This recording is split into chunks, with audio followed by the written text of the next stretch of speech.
Good afternoon, greetings from Heindel Motorcycle Sales, Eaton, Ohio. So we brought a 2024 Ural motorcycle outside just to take some video of it and do a little bit of demonstration, I guess, on what operating a Ural motorcycle is. I'll start off by saying probably about 75% of the folks that have ever purchased motorcycles from us, Sidecar motorcycles, and those of you that have been following us for a long time know we've been doing it for a number of years. I've been around the Ural product since 2006. Yeah, quite a while, but nonetheless, 75% of the people that buy one, within the first 100 miles, you are going to have the sensation of, what did I just get myself into? Oh my goodness.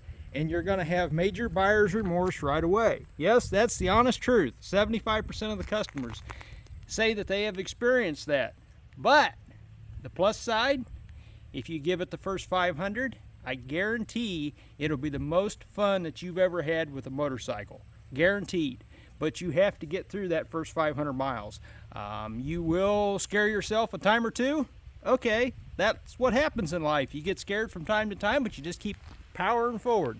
But nonetheless, Ural motorcycles are different. Right-hand corners can be dangerous, and that's typically where customers scare themselves. That's one of the primary reasons why we just don't offer demo rides to everybody, because you're not going to make yourself convinced within a couple miles that you want to own a Ural motorcycle.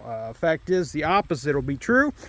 Chances are that you're going to scare yourself so bad in that first 50 miles or that 5-mile test drive or whatever it may be, that you're never going to want to have anything to do with them again. So, but nonetheless, if you stick around for the first 500, I guarantee you're going to have the most fun with a Ural motorcycle that you've ever had on 2 wheels or even on 3 wheels.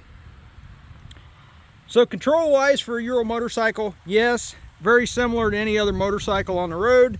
We'll go ahead and release the parking brake there, which is what that is.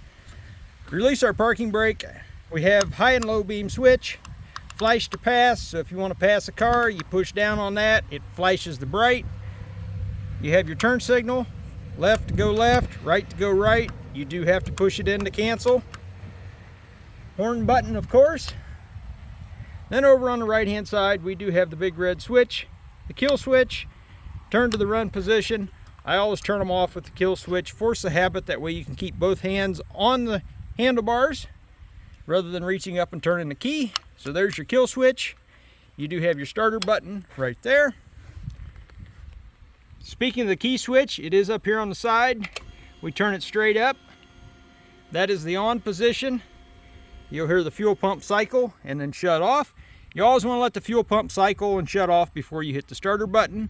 And then a note on the key switch, there is another position that turns it all the way to the back. The key comes out. Why do I mention the key coming out? Well, because that's your parking light. You see the lights on there, the lights on back there. So if you were to turn it to that position on a bright sunshiny day such as today, pull the key out and walk away, you're going to come back with a dead battery. So with our key in the up position, we do have our dash lights, neutral indicator, off and on.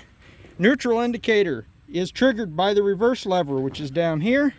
We push that down, puts us into neutral, and then puts us into reverse. Push it back forward, and we put it into neutral. On the steering cluster, you do have the high and low beam. You see there's the bright blue indicator there. You of course have your engine malfunction indicator lamp. You have your battery light, and then you have your parking brake lit up there. So to start the machine, always confirm you're in neutral. Recommended that you squeeze the clutch with the key turned on, and then push the starter button.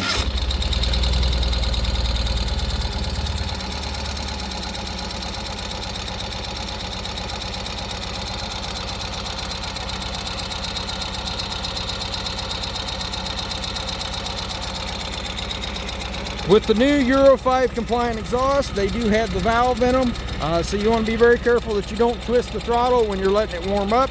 You will want to let it warm up for a couple seconds. You can see that valve right there. See it open up. Closes down to heat up the catalytic converters quicker.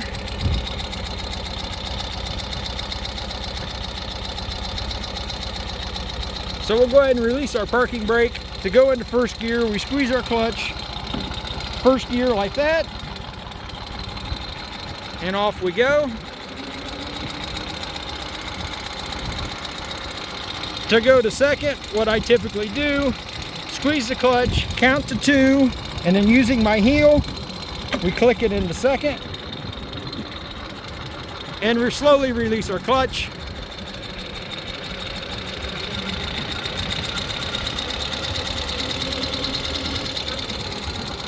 And then when stopping, as we pull up to a traffic light, we make sure that we're in first gear. Now we want to go to neutral. Rather than trying to find neutral with the heel toe lever, I will go over to the right side with my reverse lever, push it down, push it back forward, and then release my clutch, and I am in neutral. So if we want to go into reverse, simply squeeze our clutch, push on our reverse lever, and backwards we go. A note about reverse is you always want to go no faster than a very slow walking pace, because it will be very twitchy as you're going backwards.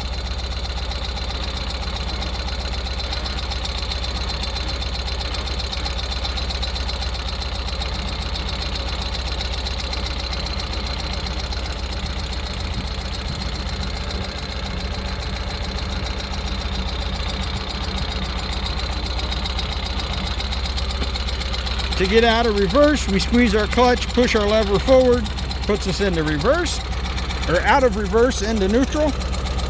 The other control here on the right side is our two-wheel drive engagement. I just engaged it, disengaged, engaged, disengaged. So with it engaged, you would not want to do that on blacktop such as we're on today, because it will be very hard to steer. As we take off here, we'll attempt to turn to the right, and it is very hard to turn. You see how the machine naturally wants to straighten out.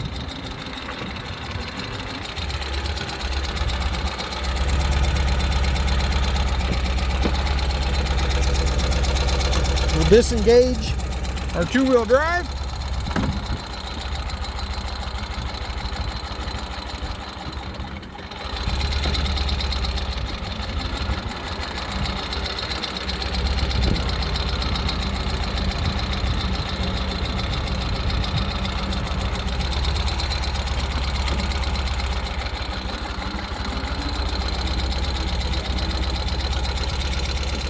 So what makes sidecar driving so tricky is the fact that as we go around the right-hand turn,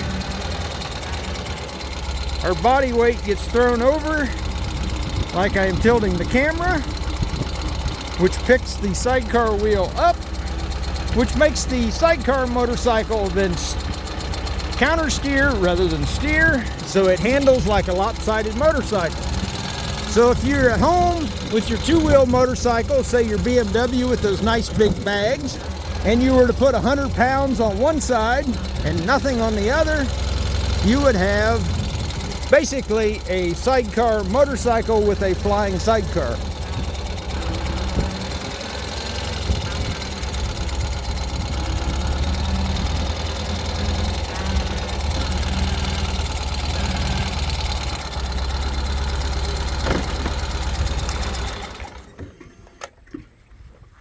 So what typically happens when somebody's a newbie with a sidecar rig is they'll misjudge a corner, they will go into the curve way too fast, and they will not shift their body weight towards the inside of the corner.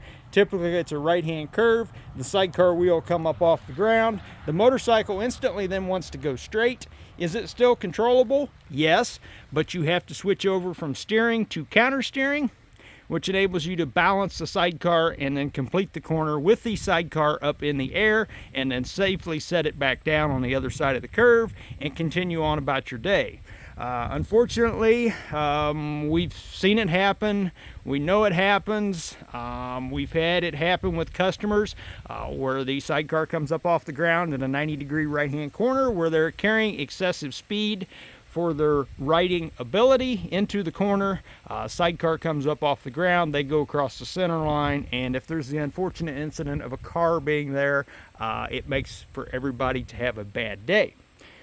Hence the reason why we don't just allow everybody to hop on one and take off on a demo ride.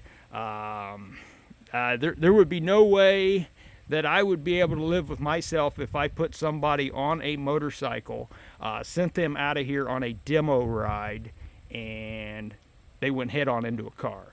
That's just not going to happen from our facility, simply because we just don't turn people loose with sidecar motorcycles. That goes back to that original statement of, yes, you are going to have an oh shoot, what did I just get myself into moment within the first 500 miles. After the first 500 miles, hey, Ural motorcycles are a wonderful, fun time, but you do have to be cautious.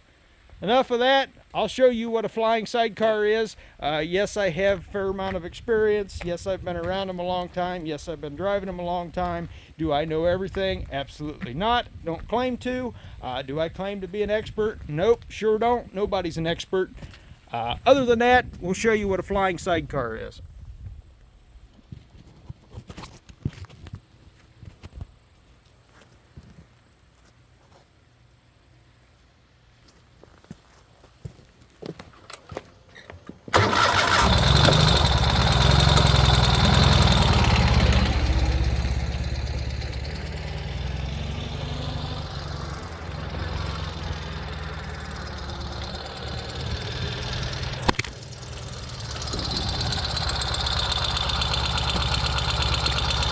I scared you so bad you fell down. You just couldn't believe it, could you?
You guys just don't like to stay upright, do you?